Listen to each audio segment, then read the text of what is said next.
শপথ গ্রহণ করেছে নবগঠিত নির্বাচন কমিশন। রোববার সুপ্রিম কোর্টে প্রধান বিচারপতি নতুন ইসি সদস্যদের শপথ পাঠ করান। পরে সাংবাদিকদের সাথে কথা বলেন প্রধান নির্বাচন কমিশনার এএমএম নাসির উদ্দিন। তিনি জানান, অবাধ, সুষ্ঠু ও গ্রহণযোগ্য নির্বাচন নিশ্চিতে সব চ্যালেঞ্জ মোকাবেলা করবে কমিশন। এজন্য সকলের সহযোগিতা চান তিনি। আরিফুল ইসলামের প্রতিবেদন।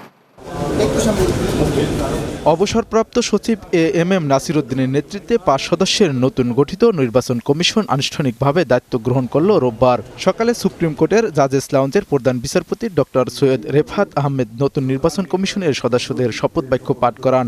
আমি বাংলাদেশের প্রতি অকৃত্রিম বিশ্বাস ও আনুগত্য পোষণ করিব। শপথ গ্রহণ অনুষ্ঠান শেষে সাংবাদিকদের সাথে কথা বলেন প্রধান নির্বাচন কমিশনার এএমএম নাসির উদ্দিন। তিনি বলেন, আগামীতে একটি অবাধ, সুষ্ঠু, নিরপেক্ষ নির্বাচন করতে সবার সহযোগিতা প্রয়োজন।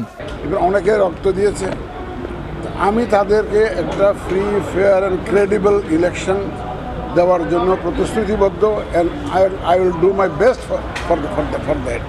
আপনাদের সহযোগিতা লাগবে, দেশবাসীর সহযোগিতা লাগবে, রাজনৈতিক দলগুলোর সহযোগিতা লাগবে। সবার সহযোগিতা নিয়ে ইনশাল্লাহ আমরা এই জাতিকে একটা free, fair and credible election আমরা ইনশাল্লাহ উপহার। নতুন কমিশন সকল চ্যালেঞ্জ মোকাবিলা করে গ্রহণযোগ্য একটি নির্বাচন উপহার দিতে চায় জাতিকে। আরিফুল ইসলাম, বাংলা টিভি, ঢাকা।